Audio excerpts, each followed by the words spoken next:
Ang kapayapaan ng Panginoon ang sumainyo. Minsan, higit sa buhay, lalo ng mga lingkod ng Panginoon, ay dumarating ang mga pagsubok na minsan ay napapatanong tayo, Panginoon, bakit nangyayari sa akin ang mga bagay na ito? Ito ay mahirap sagutin, mga kapatid. Kung tayo ay, lalo na kung tayo ay na-overwhelm sa mga nangyayari sa ating mga buhay at hindi na natin alam ang gagawin, na para bang nararamdaman nating tayo ay pinababayaan ng Diyos. Ngunit ano nga ba ang sinasabi sa atin ng banal na kasulatan tungkol sa mga bagay na ito? Lalo kung tayo ay mayroong mga suliranin, mayroong mga problema, mayroong mga pinagdadaanan na tinatanong natin bakit ito nangyayari sa ating mga buhay. Sabi ng mangangaral sa Ecclesiastes 9:2, ganito, Yamang isang kapalaran ang dumarating sa lahat, sa matuwid at sa masama, sa mabuti at sa masama, sa malinis at sa marumi, sa kanya na naghahandog at sa kanya na hindi naghahandog. Kung papaano ang mabuti, gayon ang makasalanan, at ang sumusumpa ay gaya ng umiiwas sa sumpa. Sinasabi sa atin, mga kapatid, na kung ano ang nangyayari sa masama, nangyayari rin sa mabuti, at ano ang nangyayari sa mabuti, ay nangyayari din naman sa masama. Dumarating ito sa panahon ng ating mga buhay habang tayo ay naglalakbay dito sa mundo, na ang Diyos ipinararanas sa atin ang nararanasan ng masama, pinararanas naman din sa masama kung anong nararanasan ng mabuti. Ito ang pag-ikot ng buhay na normal na nangyayari habang tayo ay naririto pa at namumuhay sa mundo. Kaya't sinasabi niyang banal na kasulatan sa Malakias 3:18, At minsan pa ay makikilala ninyo ang pagkakaiba ng taong matuwid at ng taong masama, ng taong naglilingkod sa Diyos at ng hindi naglilingkod sa Kanya. So bagamat mayroong pangyayari na nararanasan natin ang tila ba dapat ay nararanasan ng masama, at tila nararanasan natin ang kabaligtaran ng mga dapat nating dinaranas. Kung tayo ay naglilingkod sa Diyos, iniisip natin na tayo ay dapat mabubuti ang tinatanggap natin. Nakikita natin yung masama, sila tumatanggap ng mabuti, at tayong mabubuti tumatanggap ng masama.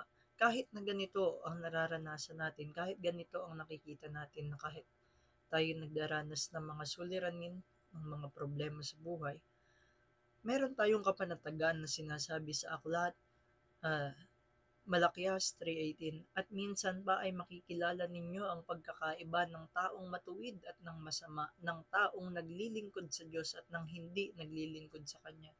Makikilala pa rin naman pala natin ano ang pagkakaiba. Mayroong pagkakaiba sa naglilingkod sa Panginoon at sa hindi naglilingkod sa Panginoon. So bagaman tayo ngayon ay dumadaan marahil sa panahon ng ating buhay kung saan tayo dumadaan sa mga pagsubok, sa mga suliranin, meron palang pagkakaiba. Meron tayong kapanatagan ang mga naglilingkod sa Panginoon. Ano ito? Sa awit 34:7, ganito ang sinasabi, Ang anghel ng Panginoon ay nagbabantay sa palibot ng mga natatakot sa kanila at iniligtas sila. Tayong mga naglilingkod sa Panginoon at mga natatakot sa Kanya, binabantayan tayo ng ating mga anghel ng Panginoon. Sinasabi nga ng mga matatanda, guardian angel o anghel de la guardia. May nagbabantay sa atin. Binabantayan nito tayo at alalaman nating hindi na tayo babayaan. Dahil sinasabi din ng banal na kasulatan, ang anghel ng Panginoon ay nagbabantay sa palibot ng mga natatakot sa Kanya at inililigtas sila. Yung mga natatakot sa Panginoon, inililigtas. Nililigtas tayo. Kaya sinasabi sa Kawikaan 19:23, ang takot sa Panginoon ay patungo sa buhay, at ang mayroon niyon ay magpapahingang may kasiyahan, hindi siya dadalawin ng kapinsalaan. So sinasabi, kung susumahin natin, ganito pala sinasabi sa atin ng banal na kasulatan. Tayo ngayon marahil dumadaan sa mga problema, sa mga pagsubok sa buhay, iniisip natin, hindi natin ito dapat nararanasan. Dapat yung mga masasama ranas nito. Tapos makikita natin ang mga masasama, nagdaranas ng mabubuting bagay. Ganon ang nangyayari sa mundo eh. Sinasabi rin naman ito ng kasulatan sa Ecclesiastes 9:2. Pero meron pala tayong kapanatagan na mayroong pagkakaiba sa mabuti at sa masama, sa naglilingkod sa Panginoon at sa hindi. Sa atin na mga natatakot sa Panginoon, binabantayan tayo at inililigtas. Makakapagpahinga ng mayroong kasiyahan at hindi dadalawin ng kapinsalaan. Sino? Ang mga taong natatakot sa Panginoon. Ito, mga kapatid, ay ginagabayan patungo sa buhay. So mahalaga na magkaroon tayo ng banal na pagkatakot sa Panginoon, na tunay na banal na pagkatakot sa tunay na Panginoon. Kaya't sinasabi ng mga ngaral muli, Ecclesiastes 12:13, ito ang wakas ng bagay, lahat ay narinig. Matakot ka sa Diyos at sundin mo ang kanyang mga utos, sapagkat ito ang buong katungkulan ng tao. Ito ang buo nating katungkulan, mga kapatid. Matakot tayo sa Diyos, sumunod tayo sa kanyang mga utos.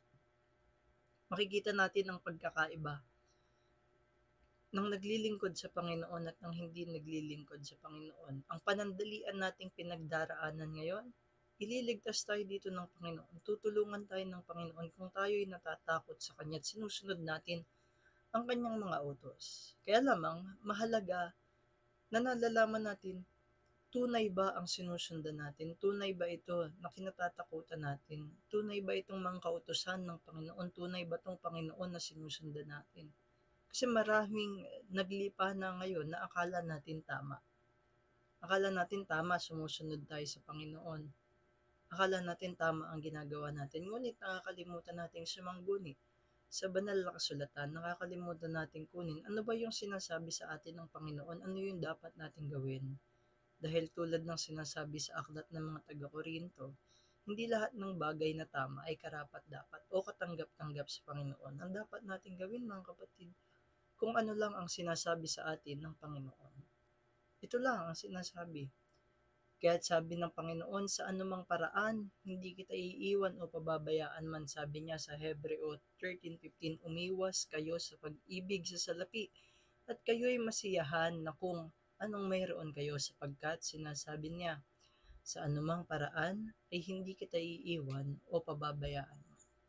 Mapanatag tayo, mga kapatid, sa sinasabi sa atin ng banal na kasulatan, at kung ano man ang pinagdadaanan natin ngayon, manumbalik tayo sa Diyos, magkaroon tayo ng banal na pagkatakot sa Kanya, at umasa tayo sa ating pananampalataya na ililigtas niya tayo kung ano man ang mga bagay na ito.